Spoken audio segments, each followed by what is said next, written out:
Hello and welcome to our spoiled for Star Wars The Force Awakens. I'm Ben Hanson, joined by the great Andrew Reiner. Hello, hello. And Tim Turi at the end there. Hi, we're going to spoil most of this movie, so don't watch it if you plan on seeing the movie, and then go see it, and then come back and listen or watch it. Please do. We wrote down the entire script, and it's going to be a script reading of all of Force Awakens. So I can't hope wait. You're ready. I call BB-8. Wade in the booth, you got the blaster sounds ready to go?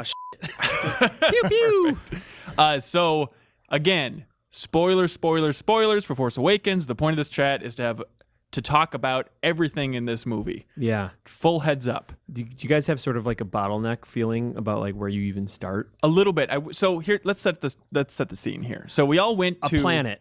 Oh, okay. Sorry.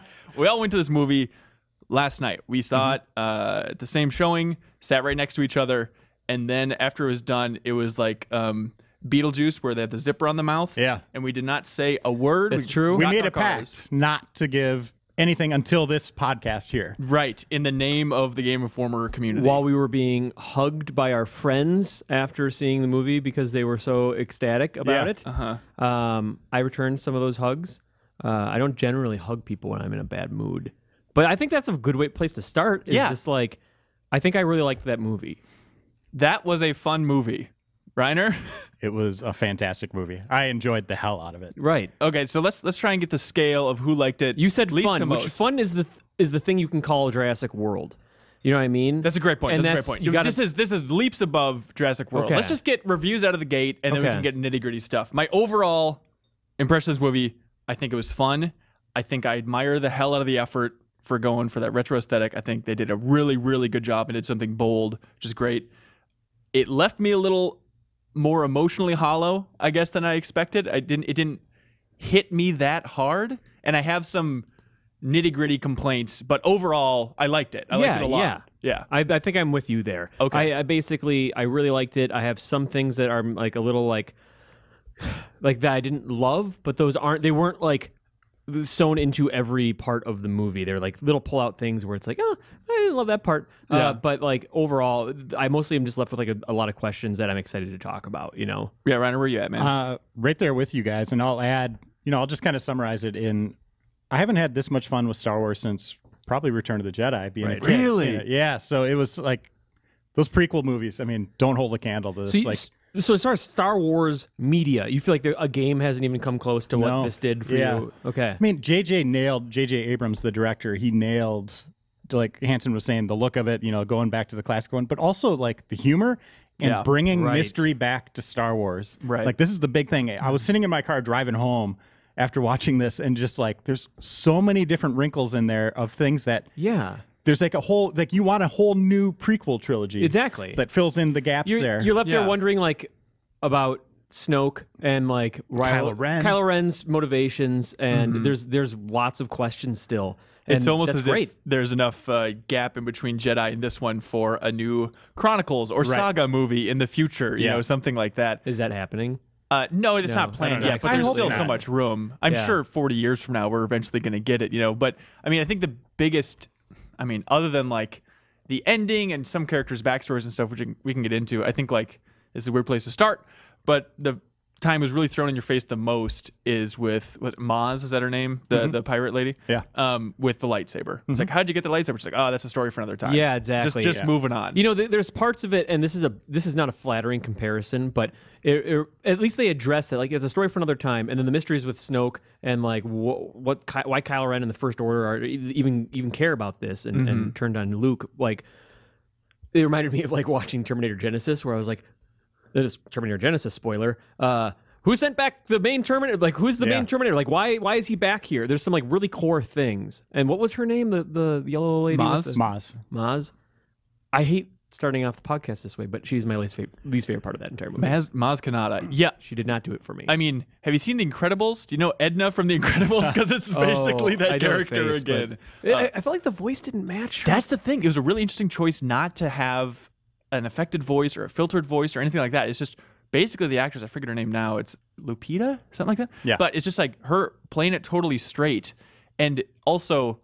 it struck me just because I think this movie does such a great job with practical effects. It's like, oh, CG, okay. And every time really there's a CG character, it'll really Snoke pop out as well. Yeah. Yeah. What did you guys think of her? I I agree with you on her being CG and her voice not really fitting that character model, but the actual role she played I thought was really cool, especially if you start connecting. I might be connecting them wrong. I might be reading too much into it, but if you start connecting the dots of why Han Solo brought Rey to Maz, and you start seeing what Maz's real ability is. So you just think that Han saw the Force potential in Rey, and I think Han knows that Rey. The second he met Rey, he knew it was Luke Skywalker's daughter. Oh, you think it's Luke's daughter? Yep, and the whole reason she's on Jakku is the same thing as why Luke was on Tatooine. And the name of the movie, The Force Awakens, you see that moment. We finally see a moment where a Jedi awakens, or the Force awakens in someone, and it's this ripple that it's like through time. You saw Rey's origin of her being dropped off with whoever the person in the Resistance that Poe meets it with at the beginning is probably that group of people is probably who she was left with. That was a question too. I was wondering who that guy was. I was very confused about that because like he's an older guy, and there's a lot of. He could have been someone that was in the background from a Star Wars movie, and I was like, oh my God, was he at some sort of rebel briefing or something? I missed him. But he seemed like such a crucial character. I mean, he's in the opening title crawl. It's like, I should really know who this guy is, and I feel like it's Max von Sydow, right? Yeah. Okay, the actual actor. What do you think of Reiner's opinion or his speculation there? I think the movie wants you to wonder about that. It didn't even cross my mind. Oh, really? Yeah. Okay. I personally, I'm hoping that she's not. I think that'd be too neat and too clean to have like, oh, this is this person's child. This is this person's child. I like that. I still don't know Rey's backstory. So, I mean, because like you're assuming a lot with like, because has it been confirmed? Is there any like hint that Luke has had a kid? Was there? Did they mention it? No. Okay, not at all. Those flashbacks that she had, or visions of the future, even very much showed where the saber was, and also her being left. So the saber crossed over to that moment. You got to assume like that saber was there when she was left. Oh, I don't think so. That's what I'm assuming. When you see the shuttle rocketing off, it's almost like that was Luke and whoever was with him taking off. And then you see these snapshots of her life of like what happened to Luke's Jedi, that he was training. Like it said he was training like a whole new regime of Jedi, right? Like a whole, which is an awesome idea. He was resurrecting the Jedi, basically. I love that let's idea. Get this start so over, much. like get back to kind of where the council was, and get a lot of them going. So let's just focus on this vision. Let's break down what it is. So you see the cool Knights of the Ren shot in the rain. It's like, oh, this is the context for that shot. Great. Also, this is the context for the shot of the trailer of theoretically Luke touching R2-D2, giving him the map. Right. Like he's giving R2 the map. That's what I got. Okay, so let's figure this out. So Luke goes to secret Jedi Temple world with R2-D2. Do we know the planet? Do we know it? The Jedi Temple? No, we don't. No. Okay. Yeah. All right. But he goes there with R2, gives him the map of where he is, and then sends R2 back? I think R2 was left, and I think Luke charted where he was going. Okay, and then he took off. Yep. What? How did he program R2? It was like, oh, he's in low power mode until what? So here's the thing. That's super weird. So here's the thing. So he gave R2 these orders. He also gave the old man on Jakku the other part of it, so right? He split up the map. Yep. So that also points to Luke being on Jakku at the same time Rey was left there. That's a decent point. Right? So it has to be Luke's daughter. That would be so I love that they boring. leave it open like this, like for us to discuss this. You think Kylo, since he's all powerful, apparently, that he would be able to pick that up? I didn't connect the dot there. So the fact that you think Luke brought that other piece. So R2 has most of the map. Yep. Luke takes the little fragment, the crucial missing piece, brings it to Jakku, gives it to his friend. his friend loads it up on BB-8 with Poe, and then Poe takes off with it. Poe loads it into BB-8. Yeah, and they didn't. And they thought that was the map, and no one knew that R2 had the rest of it. Right.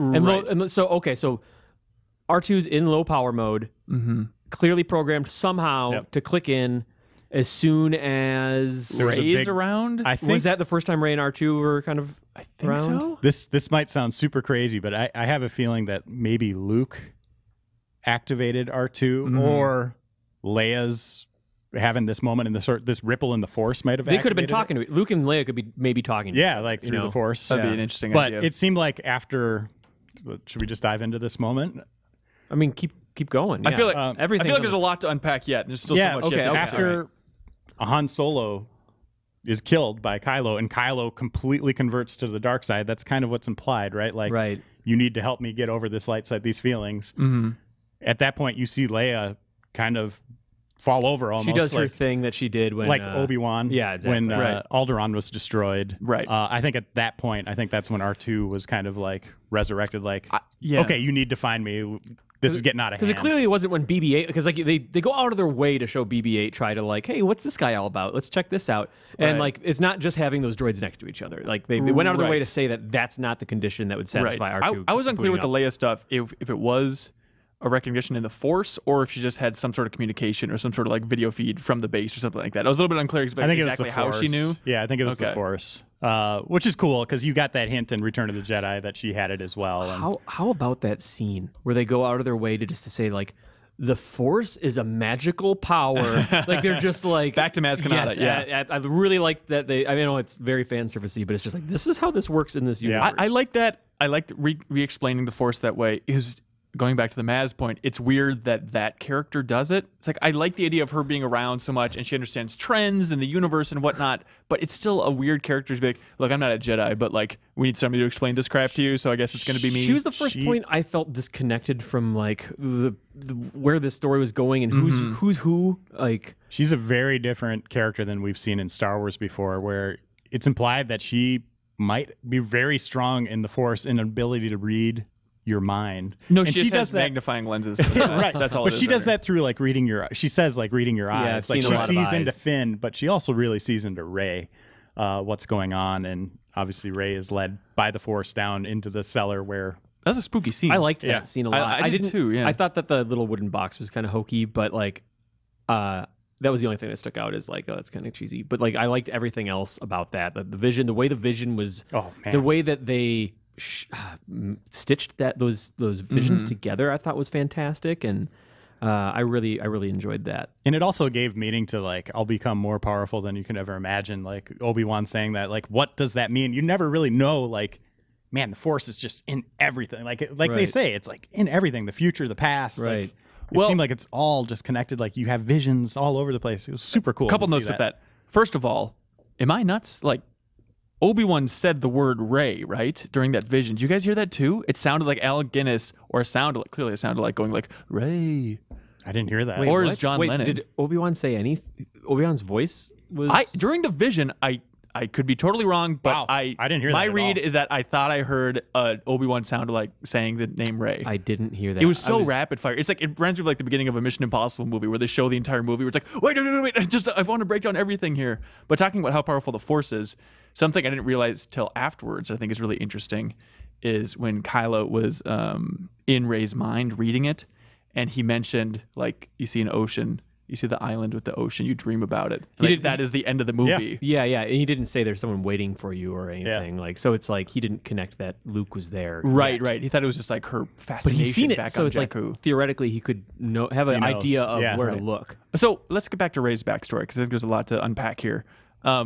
So her parents or her family leaves. She's waiting for them. She is then put into, like, somebody like grabs her, little baby Rey. Yep. Which looked that's what I'm saying. Like it's Daisy those the resistance settlers there. But the voice, I thought it sounded like Snoke. Oh no! I know. I think it's just supposed to be faceless. Like, I don't know. Well, it's interesting. I was looking around on Reddit, and there are people who have seen it multiple times, and they said, like, I think it was the trader dude, the CG trader man, that's like giving out the rations.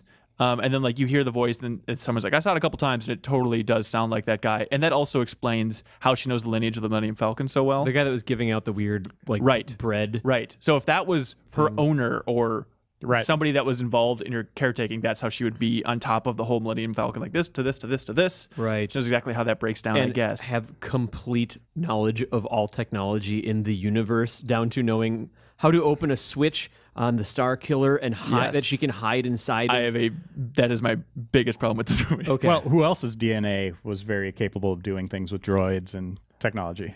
Reiner, you want to put money down on her being Luke's daughter? I mean, I would. Yeah, I think it's. They didn't give her a last name. I think she is very much a Skywalker. It feels so much like the Ezra story, from Rebels, right? Like, oh, I'm sitting around waiting for my parents. Do I have parents who can say I'm just a little old smug guy in the middle of nowhere? I mean, it's just retelling Luke's story to a degree. You know what I mean? To some degree, yeah, for sure. We could break down all the themes that have been borrowed from either specifically New Hope or the entire series, but like, I mean, it's cyclical again. They're doing the cyclical thing again. It's poetry. It rhymes. I agree, Tim. That was my biggest problem with the movie was loaded plans onto a droid again. Mm-hmm.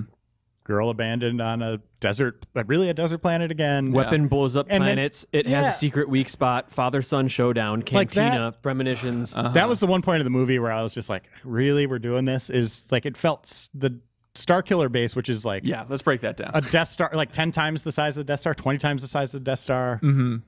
Didn't need to be there. It felt like it's just like, we need a big space battle. Because I was already so engaged with that character development and like them, like Rey getting taken away. It's like, that's enough reason to just keep going. Also, how can, if the Empire is shattered and the First Order is trying to like rebuild it, how do they have the resources to make then the biggest super weapon that they've ever made? How are they able to make that thing? Yeah, right. Like if they are lesser than they've ever been, and maybe that's Snoke. I don't know. Yeah. Like, you know, that was also one of my biggest problems with the movie is like that planning scene. Like it moved so quick. It's literally like, I understand the Resistance is well trained. Leia's done this 1,000 times, but they all get together like, all right, big thing. Does it have a weakness? Yeah, right here. We can bring the shields down. All right, and break. Let's go. If you think about it, and I thought about this, and I'm not trying to be an apologist, but like how the Death Star enters A New Hope story is so sudden. It's so just out of left, and that this is what it's all about. We just got to get this. At least this is my memory of watching New Hope recently. Is like it's like, hey, this is what we got to do now, guys. Okay, and then it's like, this is the weak spot. This is important. And we got this from because of the plans. Or but whatever. At least with the Death Star, you get to see you have like some personal connection to how powerful it is. Like you get to watch Leia's expression just shatter when Alderaan blows up.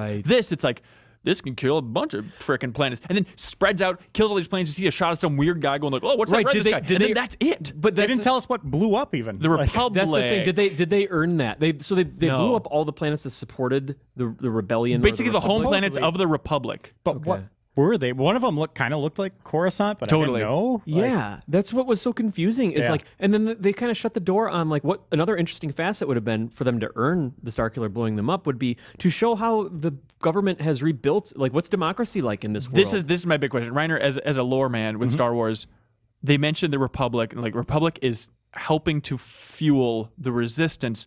What is your read on the political environment? I have no idea how the Republic is back. I don't know what's happening here.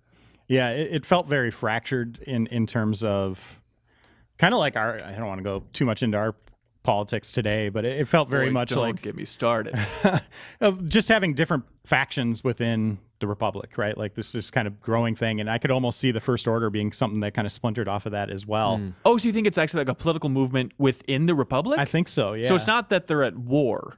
No, the First Order Republic. It's just that's a better read on it. I like that idea a lot. I think the Resistance is very much again another kind of splinter group that kind of sewn into this bigger political picture. So the Resistance is like the Weather Underground, is what you're saying? Yes. No, so they're the railroad from Fallout. So they're trying to then take out this other extremist element within the Republic. Yeah.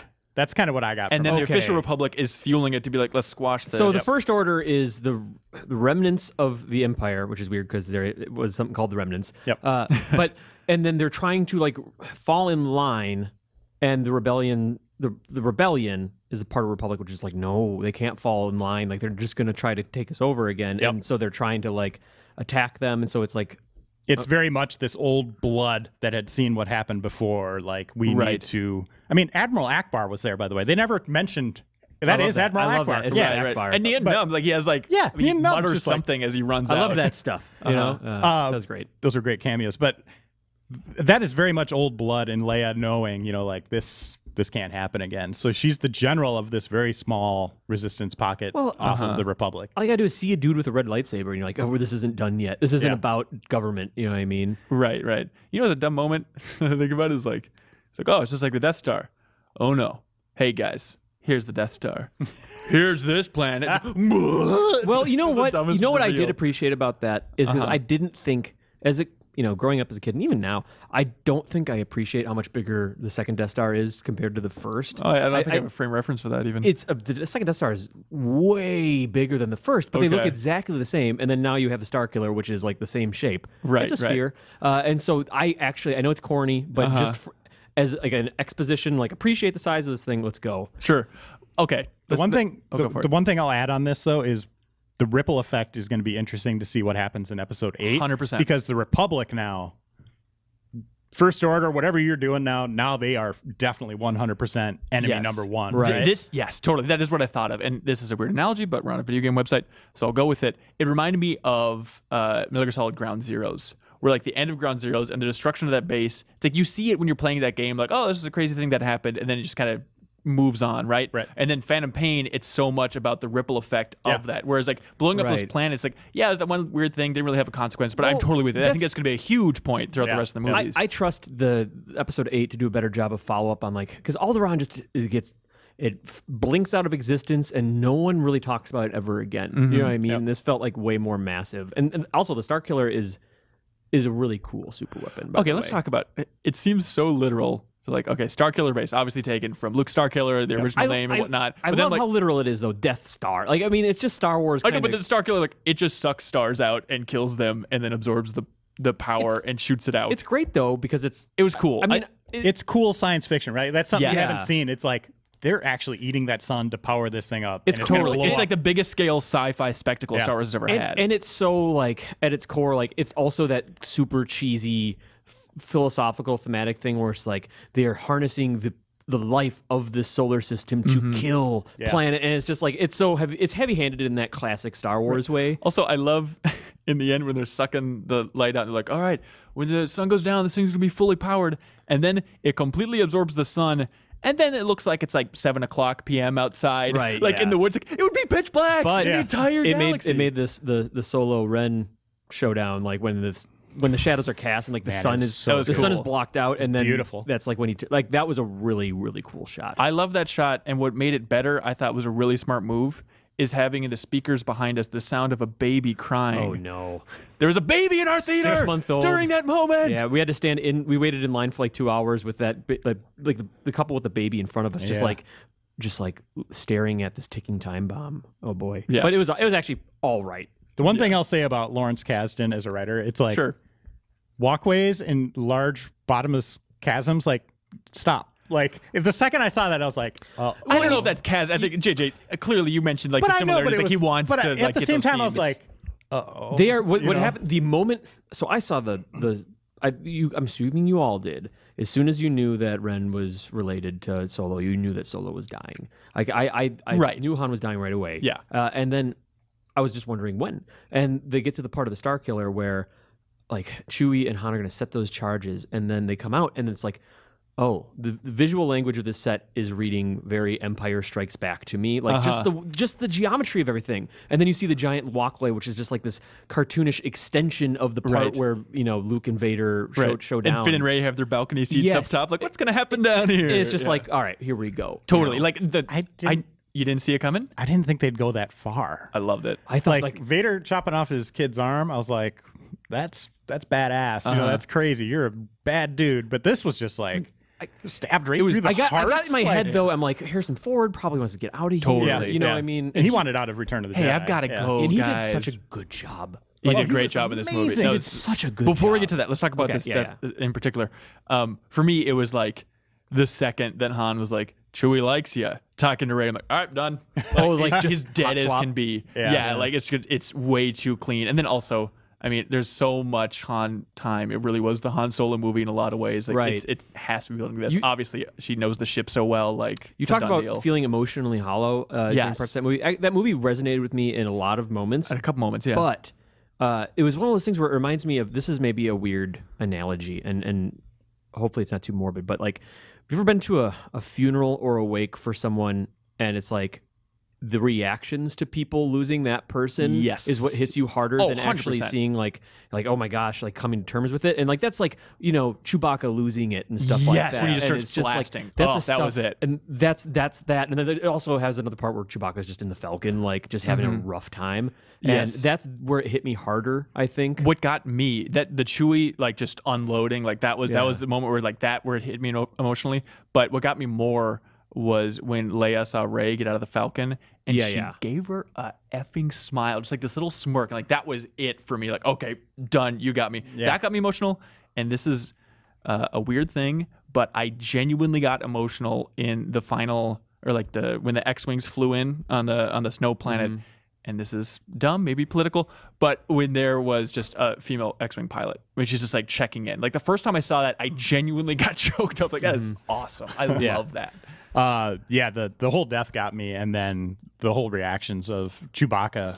But at the same time, watching Chewbacca with that bowcaster was one of my favorite parts of the movie. Well, that thing was so badass. Got its due. It finally got its due. I feel like that was launched. It hits enemies, and they're flying like 15 feet through the air. Was it upgraded recently? No, I think it was just finally like. I think Chewie fires his bowcaster like once in Cloud City or something, and but he's always carrying it around, and the toys always had it, and he used it in the games. And I think did he use it on the bats and the worm in Empire? Minot? Yeah, I think he does. Okay, but I think that it was a very fan servicey. Like the bowcaster looks cool. Let's make this thing cool in the movies too. The movie did a really good job. I mean, you can watch this movie, know that JJ effing loves that original trilogy so much, but this movie did a good job of worshipping specific parts of those old movies to coincide with the fans. Like Han Solo falling in love with the bowcaster is a big one. I love Poe in the beginning. Like I've always wanted to fly an X-Wing, or I'm sorry, a TIE fighter. And then even like the worship of like the Darth Vader mask. Like those 3 points. I'm sure there's more in there. Where it's like the people in the movies acknowledging how cool the stuff in the movie is.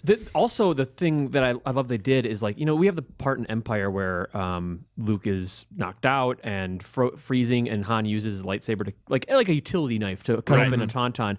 And they followed down the line where it's just like, let's see what happens when a non-Force user uses a lightsaber. Right. And I was happy they went down that route, even if everyone just seems like unreasonably masterful out of the gate. Oh, yeah. Here's a question for you that we can kind of go off of is, who's your favorite character in the movie? Great question. Man, my instinct is probably Finn. I go Poe. I really want to Poe Dameron in that. Why Poe? I thought Rey's arc was just brilliant. I want to hear what you think about with Rey too, but I want to know why Poe, because I felt like he was the least developed. He totally was. Yeah. I wanted more. He's the biggest tease, but as far as right out of the gate, like his opening line where he gets down with Kylo and he's just immediately with a joke like, "Who talks first here?" I'm like, "Oh, that was really good." I love that joke. Me. All the humor in the movie was great. It was so quick, really, really impressive. And, but as far as Poe, I love just anybody who's super enthusiastic and super good at their job, and you know that like he is going to be the Han Solo level fun throughout the rest of the trilogy. And so, I mean, that's why my heart's already with him. That's why Poe had to be written out of the script, right? Is so that there wasn't 2 Han Solos trying to out-solo each other. I mean, maybe that's not the reason, but right. So, what was it with Rey's arc specifically? Just, I mean, it's your typical coming of age arc, right? Like of nobody becoming this all-powerful being, but just the way, the care that JJ and Lawrence and the writers had in just sculpting her as like this believable being in this world. Mm-hmm. And the connection she had with all these characters. Yeah. You know, like, I just thought she was brilliantly written. They start out with her so childlike, like literally going sledding, like in the beginning of it. That's a good point, and then like they just build her up from there, you know? And her just being this whiz in the Falcon, and again, just seeing those little touches of Luke Skywalker. Like, I'm going to keep riding this, but I think you're wrong. Coming through, you know, like, oh yeah, he built a protocol droid for his slave mom for some reason. I get that she was on like a trash, like a salvage planet or whatever, and so she was exposed to tons of different types of junk and technology and stuff. But were you on board with every moment that she just kind of instinctually knew all technology? Like I did. That's where I thought, you know, like the connection to young Anakin, where it was just like, she's special. She has that DNA in her. I think Daisy Ridley, the actress, did a good job. I liked how desperate she seemed in the beginning. But Rey, I think, is one of my biggest problems with this movie. Whoa. She's starting at an 11. I mean, talk about like a little bit childish and sledding, but totally like she's flawless, way too flawless. She knows every technology. She knows every effing language. She knows Wookiee. She knows BB droid. It's like, what the? It makes me think she must be way stronger with the Force. Like that's the way you can explain this. Is like so she knows Wookieese.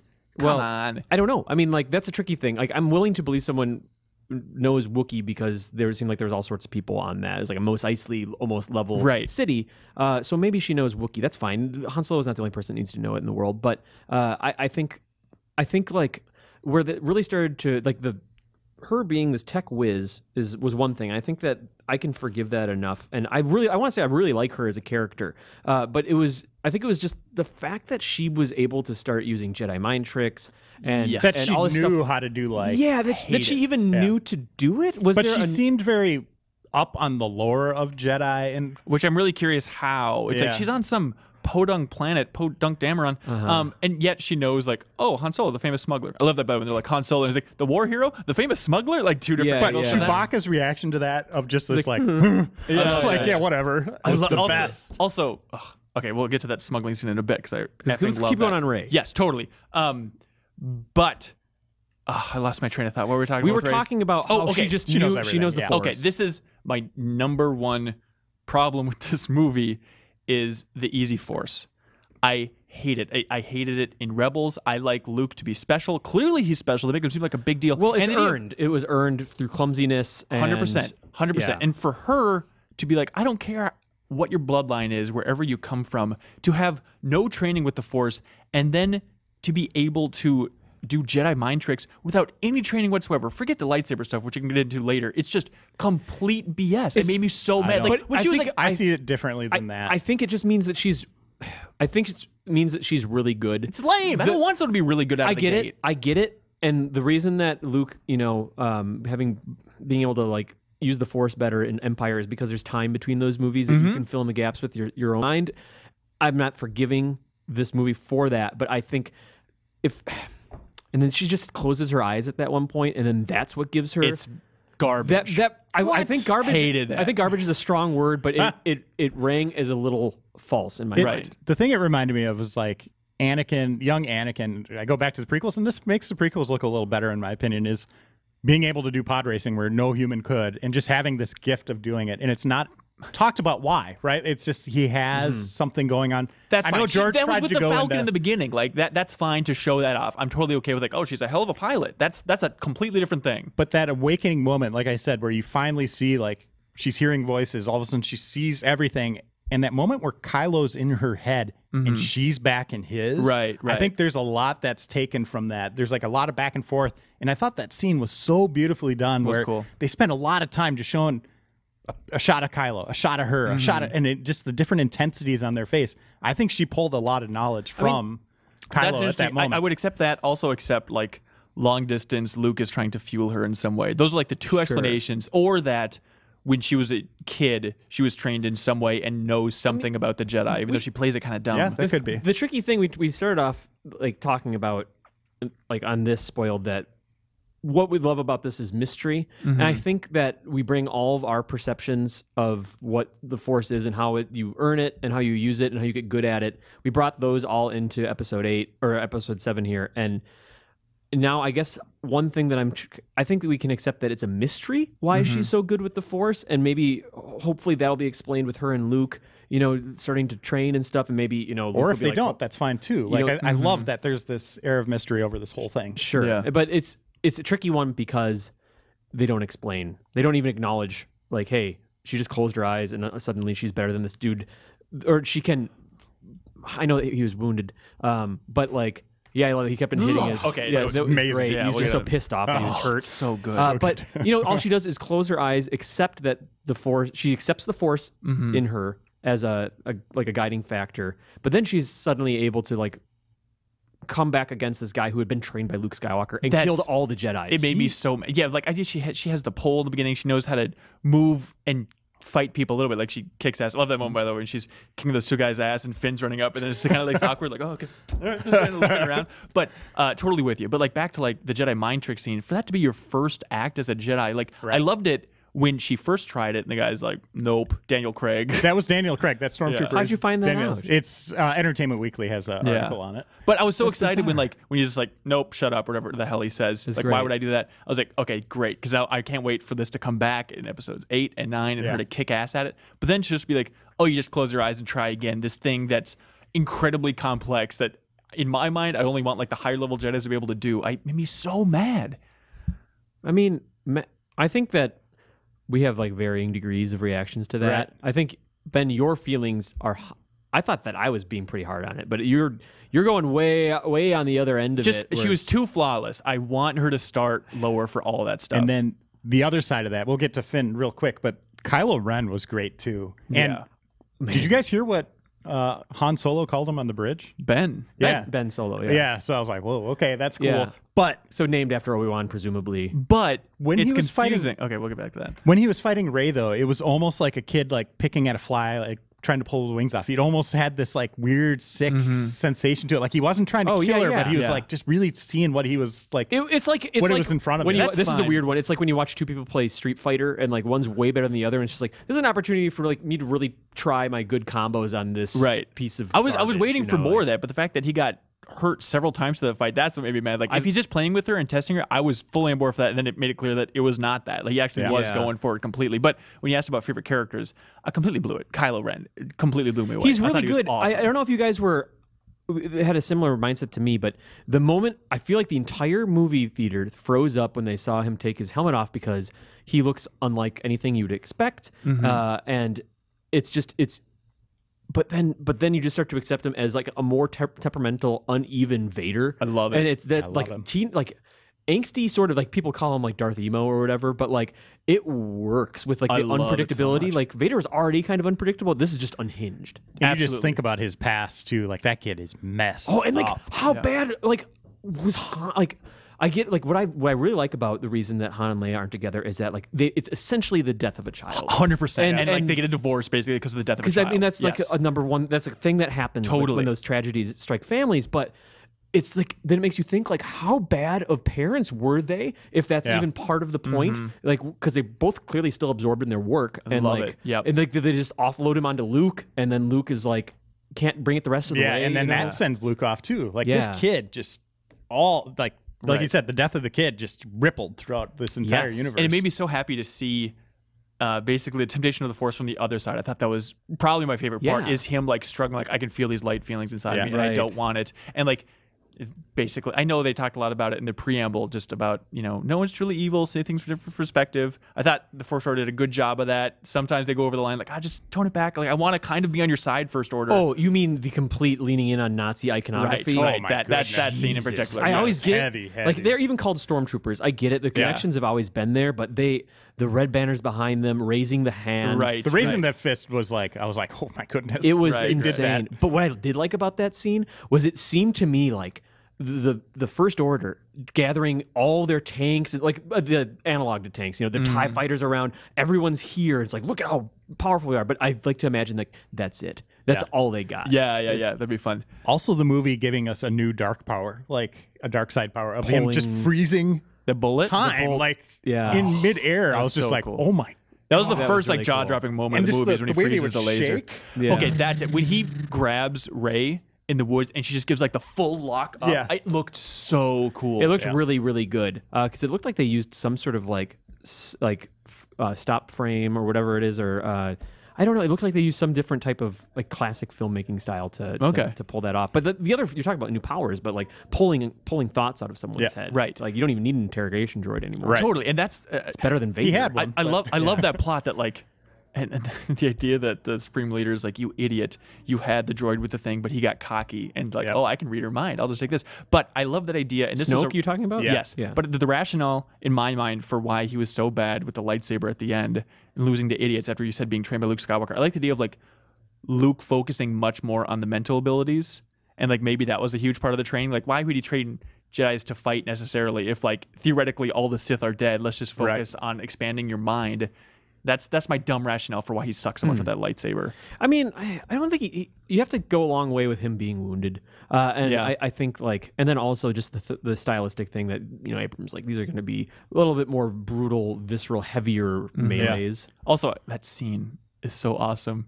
When the guy comes in and tells him the bad news in the beginning, and he just takes the lightsaber, he loses it, losing his mind. And then the second time he does it, the stormtroopers take the corner, and they're like they stop. It's like, oh, our boss is losing it, and then they're just like, let's turn around. I love having comedy with the stormtroopers in that way. It just felt so great to have basically the Empire be a joke. Yeah.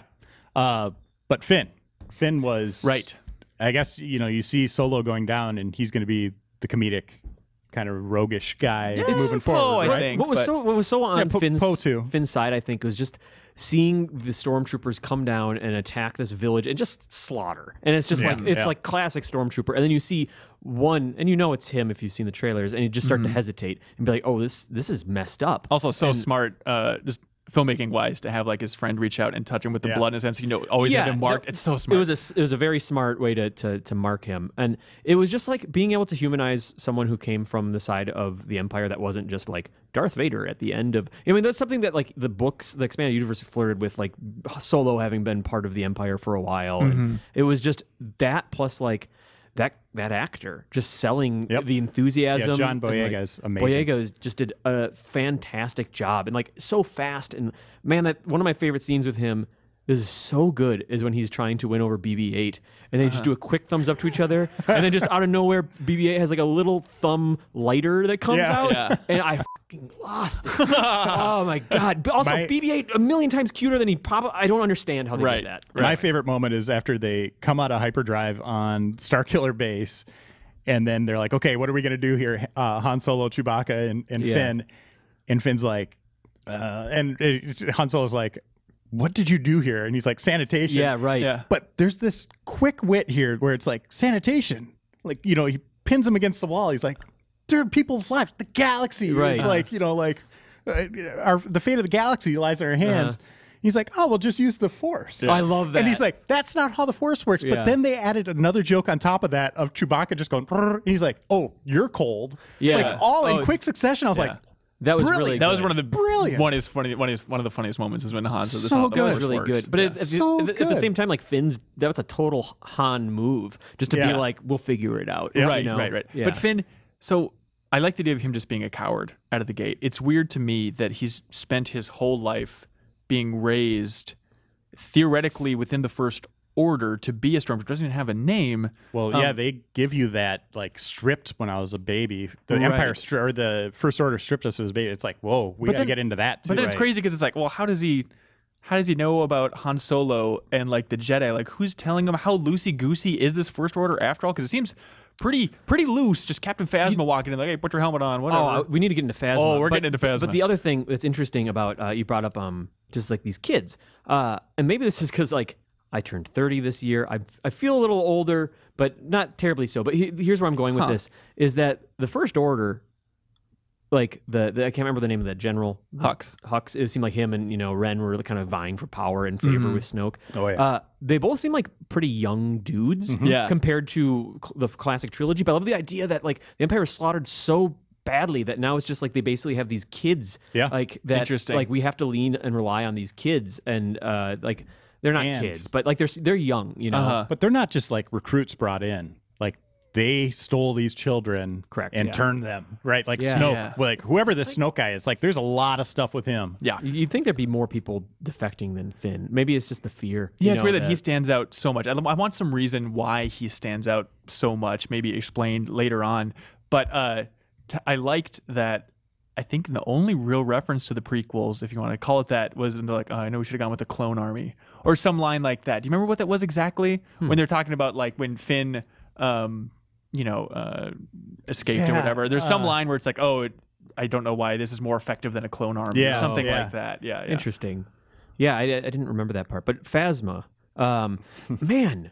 What a wet Boba fart. Fett. Yeah, it's like Boba Fett. Yeah, it totally is. I guess so. It's, except Boba Fett doesn't suck out of the gate where like they put a gun to her head and she's like, yeah, I guess we'll lower the shields on this entire you think planet. that she would have gone down with that? Totally should have. If she was as devout of a, unless there's some other wrinkle there where she's like actually a good guy, because like, Hope so. if she doesn't do anything bad, then maybe she's undercover the entire time or something. But otherwise, if she's actually part of the Empire, like that character in that leadership role would have just gone down totally. swinging. Yeah, She completely botched it. I thought the same thing where I was just like, well, they didn't do anything with her, and she just kind of folded. She was just an And intimidator. she's just kind of afraid of her life. Yeah, like what happens next with her then? That's what I'm kind of curious of. Is like they built her up as a specific character. You know what? They find out. I think they find out that she lowered the shields. Yep. She's just booted from the First Order Yep. and at rock bottom. Sort of like if you, I mean, if you think about Game of Thrones, like there's some parallels there, and Yeah, no, I fully expect that. So Phasma, I mean, I think if you're a conspiracy theorist, you could say they wanted to sell some cool toys, so they had to promote a character and get her out there, because there's a lot of Phasma toys out there for a character that is not in the movie at all, and I have no reason to think she's cool. I wanted to see her with a mask off, you know? Like, I really wanted to see what she... Like, that, I love that actress. I think she's so great. Yeah. And I thought she did a fine job with the little role she had. Right. But her costume actually was one of Kylo Ren's, when they were designing Kylo Ren, that was like one of the scrapped ones. Right. And JJ saw it up on the wall, and then he connected it to the movie Phantasm, so that's where her name comes from. But that's great. So yeah, they just took that and were like, okay, we need like kind of this stormtrooper leader. Right. You want to complete the First Order roundup and go for Snoke? What were you guys thinking about that guy? So Snoke seems like he's older than any representation of the Sith or dark side that we've seen at any point at all. Interesting. Okay. Do you guys think that he's a giant, or do you think that it's just a huge hologram? I was stunned in the beginning. I can answer that. Okay. So one of the animators or one of the creative directors on the movie says he's about 7 feet tall. Okay. So it's just a huge hologram. Yeah. Okay. Yep. It's a smart twist, though, because you first see him as like, holy Lord, I didn't know the Star Wars universe could do this and have somebody that big. When they filmed that, they actually had Andy Serkis up on a platform. So he didn't know what his character looked like. He just knew he was higher than everybody else. Oh, wow. And, you know, Andy Serkis did a great job, but it's weird. Snoke's strange because clearly pulling the strings of all the First Order.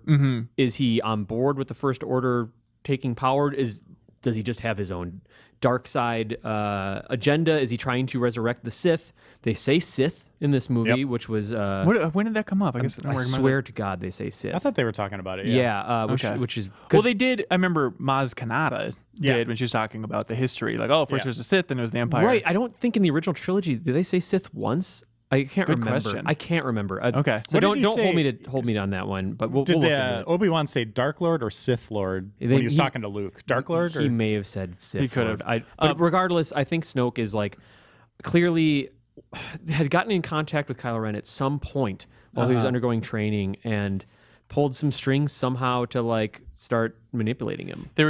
I saw one rumor online that he is, and help me out, basically the Darth that Palpatine thought he killed in his sleep. Weird. Plagueis? Plagueis. Is that what it is? Something like that. Yeah. That was just one rumor. That'd be an interesting. interesting angle, is that he's so old that he's just been around for that long. I mean, he has the scars. I mean, again, JJ putting mystery into this movie. Right. Like, wow, like, who is this guy? Right. Why is he in this holographic room in this chamber? And then it was like, what happened to his face? Like, what happened to him? Like, and I love the idea, because it ends with him being like, bring me Kylo.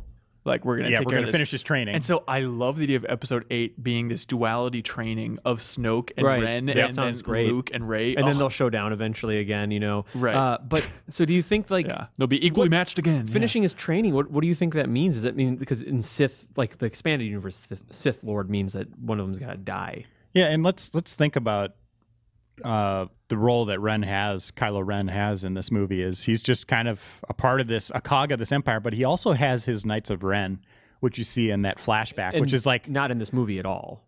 You see them in the flashback. Yeah, you see them for what, 10 seconds, and there's maybe 8 of them. They're not involved with this plot of this film, like the current plot. Yeah, right. So this seems like a small, like Dark Lord training thing that maybe Snoke has, like a group of these guys that kill 30-40 Jedi. Right. So do you think that Ren just killed Solo to like impress Snoke, basically, just kind of like I think it's just he's trying to calm himself down. Do you think so? He had that great line where he's like, I'm being torn apart here, like I need to choose a side fully. And it's like, and he probably wouldn't be able to kill Snoke. It seems like Snoke's super powerful. At least that's how they're setting it up. Super intimidating. And he's a hologram. So a hologram. But I'm just saying.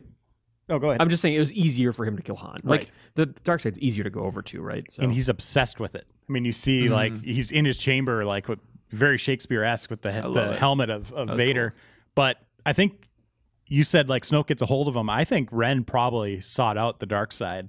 I think he was obsessed with his family lineage with Vader, like this vision of Vader, and probably found Snoke, and that brings up the interesting idea of Ren not knowing exactly what happened to Vader at the end of his life. It's interesting. You think Luke, number one lesson in my training would be like, yeah, you could go dark side, but even Darth Vader turned good at the end. Everybody, that's the other good point is like, what's going to happen when Ren learns? Like, is there going to be some showdown with him and Luke?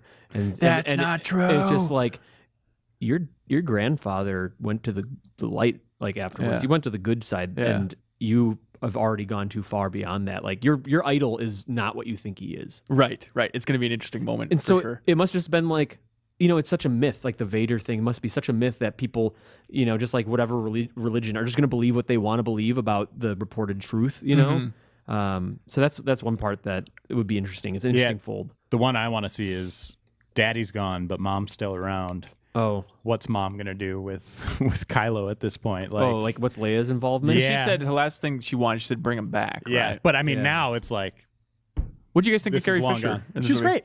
I thought she did really well. It seems like she's in rough. Like I know she's had a rough life, and you can hear it in her voice. That's the thing. I think she looked great. The voice is like, I was trying to connect, like, this is Leia. This is Leia. Exactly. This is Leia. Every time the she delivery spoke. was right. Her expression and body language is all right. But her voice has just changed, and that's an interesting thing to get used to. What did you guys think of the relationship between Finn and Rey? Little forced. A little forced. Yeah, I agree. And then I thought more about it because he had that line where, like, they spend a couple hours with each other, it seems like, and suddenly they're madly in love.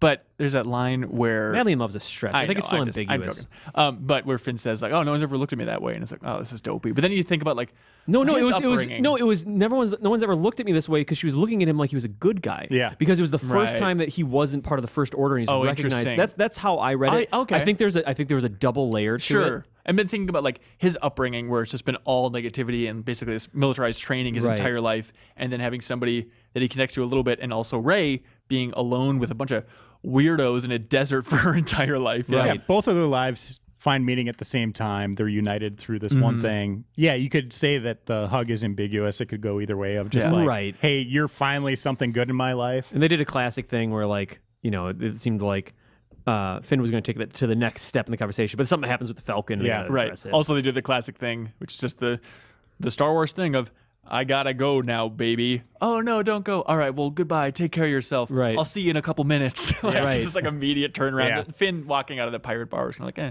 Yeah. But the cantina, I like that they had basically another cantina song. Great. And the song in there. Also, for as much fan service as there is in that movie. So much fan service. I mean, I think too much with, like, that we're going to have company. We're going to have a lot of company. 14 parsecs. Right, exactly. All that there's garbage. hollow chest. Like, it had almost everything you could ask for. I won my bet with Kyle Hilliard with that hollow chest, by the way. He doesn't know yet. Same animator that did it in A New Hope, by the way. Oh, that's awesome. That's a really cool touch. But with all that fan service, it was interesting to me, and I like it, that there was not, as far as I can tell, please correct me, I didn't see any alien fan service. For as many callbacks as there were, like, it seemed like everything in the cantina was brand new. Other than, like, the Nub and Admiral Akbar, it seemed like, but even in the prequels, like, here's more Greedos, here's more of these things. I didn't see any. There was a lot of big, new, cool aliens in there. What's great about is it makes the universe bigger. I loved it, you know? And I did have some, like, I like seeing another cantina. Here's a trash compactor reference. Here's a bigger Death Star type thing. Like they haven't unveiled Darth Star yet. I felt like it was pretty. There was a lot of parts of the movie down to the structure that was pretty safe. Yes, but I think that given how cyclical the story kind of is, that I'm okay with it. Like, assuming, because they can go from here. Like, they have such a good foundation to go someplace else, and you kind of retell the first movie / the first three in this kind of different remix of it. And what's fun is they're able to play on your expectations. Rey denying the call of the Force initially is like was, I thought, cool, because it's like you expected her just to accept it with open arms. Yeah, but she just ran out in the woods for 3 minutes. And on Rey, before we move up past her, did you just find that she was like sort of just stoic? Like, I felt like her opposite Finn had such a range of emotion, and Rey, I like Rey, but I felt like she had less emotional range that I remember. I don't know, like when she was like walking down to find the lightsaber, I thought she had a good performance of being really freaked out. And then also, I mean, like when she thought Finn was dead at the end, like that was a big bawling shot. I thought she did a great job at that. I'm gonna pay more attention to that. Yeah, I definitely want to see it again. Let's talk a little bit about the creatures and the practical effects and whatnot. God, I love the part amazing. Where BB-8 goes over that sand dune and just the little weirdo comes out and looks at him. That's the sort of thing. Cut to the next one. Yeah. That is just the most Star Warsy ass Star Wars thing to happen. That's like totally. That was the first big clue that like this is going back. That specific one, it was a trigger in the sand that pops up, and JJ talked about this where it looked kind of clumsy and awkward, and then the guys with him are like, "We could touch that up in post." He's like, "Nope." Yeah. Let's just leave it like that. It was great. Speaking of clumsy and awkward, the one that really stood out to me is the guy that captures BB-8, that cool metal rhino thing. Like, that thing walking, it was very much like, you could clearly see it was a puppet. Like, yeah, so they CG'd out. They CG'd out the legs. So there was 2 people in that moving that thing. You can see it in the making of that they showed at Comic-Con. There's a quick shot that shows actually what that structure looks like. I loved the practical effects so much that when you had a character that was almost full CG, like the guy that was trading with Ren, the big dude behind the counter, or God, give me her name again. I'm going to write it down. The yellow lady with the glasses, Maz Kanata. Maz, or Maz, or something like that. Looking at her for so long, it was just. I wish that there was something more real anchoring it. Like, I felt spoiled. You know what I mean? Yeah, no, I'm completely with you. Also, the guy that was giving out the rations at the beginning, was that Simon Pegg? Yes. It was. I believe that's Simon Pegg's character. Okay, because just from the Comic-Con footage and whatnot. I'm totally with it. The CG stood out so much, especially for stuff where it's like, they could have pulled that off. Like, I understand Maz is a little bit tricky, but like the guy behind the thing selling the rations, like, he probably could have been I think practical. So too. One thing I wanted to point out, like, since we're kind of talking about Jakku a little bit, was thought that the Millennium Falcon's introduction was fantastic. Oh, the crowd lost it. It was amazing. You see this thing that looks like a giant pod racer they're running towards, and it's like, this is kind of sleek. I actually don't know if I like the design of this ship. And it's just like, oh, that thing's garbage. And then cut to it, like, all right, well, the trash will do, or whatever. They get in it, and what I love is, like, there's the reaction, and then the next thing is, like, the collective gasp of the audience as, like, it's like taking out Dad's Cadillac and scraping it against the garage door as you watch your kid drive it out, and, like, just feeling that. But then, like, on top of it, it's just such a big, like, it's basically driving a big Crown Victoria or a boat. Yes, 100% damage. I love it. Like, think about JJ's career where he gets the Enterprise, is blown it up in 2 movies. Gets Millennium Falcon, he just beats the shit out of it. I love that. Awesome. And just the tarps coming off it, like it's getting pulled out of the closet. It's also just amazing. How are more ships not stolen in the Star Wars universe where you can just walk onto anything and grab it? It's no big Also, deal. what the hell were Han and Chewie just conveniently doing right above Jakku that they scooped it up? They were just smuggling. I guess. And going by that thing. So convenient. The universe is so small. I mean, I that's my big complaint with Star Wars as a whole, is like everybody knows everyone. Everything overlaps. Yeah. That part felt a little convenient, but I liked it. Instant did, but then I loved the idea of, like, just trying to piece together, what is Han Solo doing? Oh, he's smuggling. Of course. That's great. I love that sequence. I love that one of my favorite sequences in the movie was the whole seeing him actually be a smuggler. Exactly. And different factions there. And then it's always just the owing Jabba money situation just blowing out, and he's just screwing everyone over. And I just love that him and Chewie's operation just got bigger. You know what I mean? Right. And they had a crew at some point. And the Rathtars, or Mog Chothras, as they are basically from Broken Age. Like, I was expecting something that looked like a raptor. Maybe my expectations were too high instead of some squiggly wiggly thing. When it's like on the windshield and they're like going to hyperspace. And that thing's that was great. It just falls apart. It was amazing. Can we go to hyperspace for a minute? Docking bay? Like, I don't think you can. I just love that Han's gotten super just down to, like, even ballsier with his piloting over the years. Yeah. I was really struck by the pacing of this movie. And maybe it was just something about anticipation.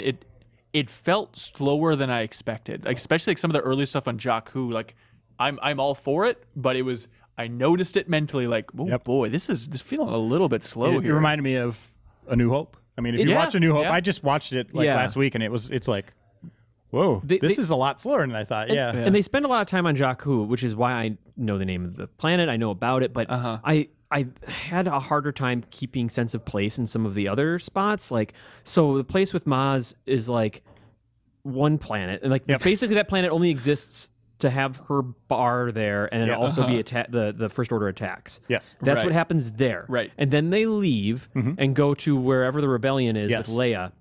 It's another planet. Yes, and then Starkiller Base. And those are like the main areas. But I wish I knew the names of those other two planets. and the planets that got blown up. Like, I just want to look them up. Like, what were they? And just even in conversation, even if it was just a name, like I'll watch it again. I'm going to listen for those other planet names. Yeah, just one thing for the people out there watching. There's an audiobook that just came out. If you listen to that, or you have already, and you find that spot in there where they talk about the planets, if their names in there, let us know. Like if they get that'd be great. Seriously, let us know. I would really, really love to find out all that stuff too. Yeah, but I mean, do you think that this is going to be like a prequel thing where you walk out and like Revenge of the Sith? I mean, like, I was a dumb kid with Phantom Menace, so my enthusiasm for that was just seeing new Star Wars in theaters. But that's not that different than now.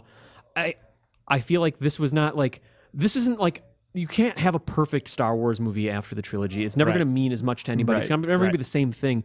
But to me, in some ways, like, I don't think we're accepting something that's lesser here. I think this was a really good sci-fi movie. Yeah, great.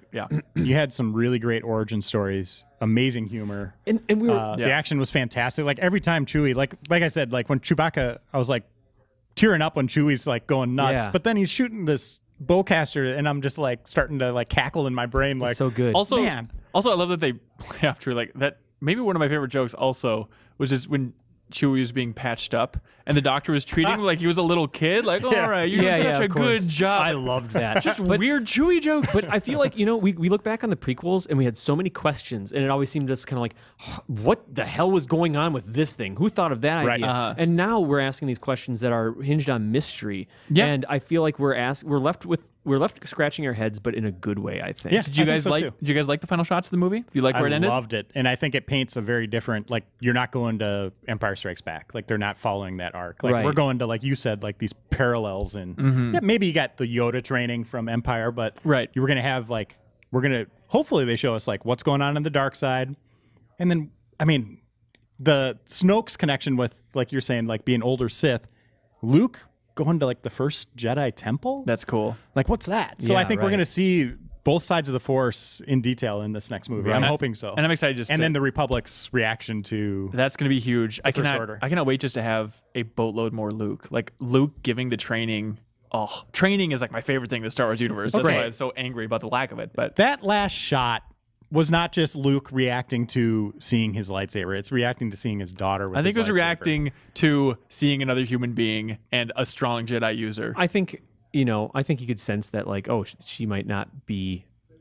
She's different than Ben was. It's his daughter, Ben Solo. I mean, I'm sticking to it. It has. I hope it's not. I really hope it's not. I do wish for some reason, like I was hoping for just something slightly more from the Luke and her moment. Like, I wish that had gripped me as much as some of the other emotional moments in that. It got me, but not in a. I just wanted to hear him, I think, and like maybe that's what they wanted you to be left with. Loved his hand. It was fun, like just trying to figure out where they're gonna leave off. Because like, well, I know he was on a set, so they must have filmed something. But like as she was climbing, like as his back was turned, I'm like, it's gonna cut to black any second. It's gonna cut to black any second, and then it's like, nope, we're gonna hold on the lightsaber for a surprising amount of time. And I thought that was fair. Yeah, because it was his daughter. But the pieces where the chessboard is set up, you have Chewbacca, R2D2, Rey, and Luke together, and then you have Finn, Poe, BB-8, and Leia. Yeah, and that's kind of where the good guys are. Yeah, and then Ren going to Snoke. We don't know where Hux went. He just took off. Hux is the name of the General Hux. Like they made a line where it was just like, he's already gone. Like it was like, okay, that's something I got to remember. Right. Like what's up with that guy? And then Phasma might be in a trash compactor or not. We'll see. Yeah, she's. I love that line too. I thought that was fantastic. The little cackle they had over that was. It was smart to tie in with the sanitation. I thought that was a good work overall. Right. Overall, it made me happy. Me too. Yeah, me too. I can't wait to see it again, and I can't wait to see where they go from here. I'm a little disappointed that the next one we're getting is a prequel story. But maybe it ties in with Snoke or something. Maybe they do have some DNA there. They'll tie something in, but I'm excited to get more Star Wars from different filmmakers. Like I think I'm excited to see more stories in this universe. I am bummed JJ's not involved in 8 and 9. He's producing them? Yeah, but I mean. Right. Wow, he did it right. I mean, and that just guy, for someone else to be like try to do that again, like it is good luck. Well, I mean, it was basically the equivalent of like the opening Millennium Falcon flight that he had to navigate for the production of this movie, and he nailed it. He used the Force on the version of this film. And just to praise him more, that one shot of Finn on the Maz Kanata pirate base where he's kind of running. And he's focusing on the X-Wing. That continuous shot of seeing all that action happening was amazing. He's a hell of a pilot. Yeah, it's a good one. I was like, oh my God. Cool. Well, you guys want to do this again for Rogue One and Episode 8 and Han Solo and whatnot? All right. Every year. Look forward to a lot of Star Wars. Please, we're curious about your thoughts. Leave your impressions in the comments below or on YouTube, wherever you watch this. Really appreciate it. And until next time, we'll see you. Thanks. Bum, ba, bum, ba, bum, ba, bum, ba, bum.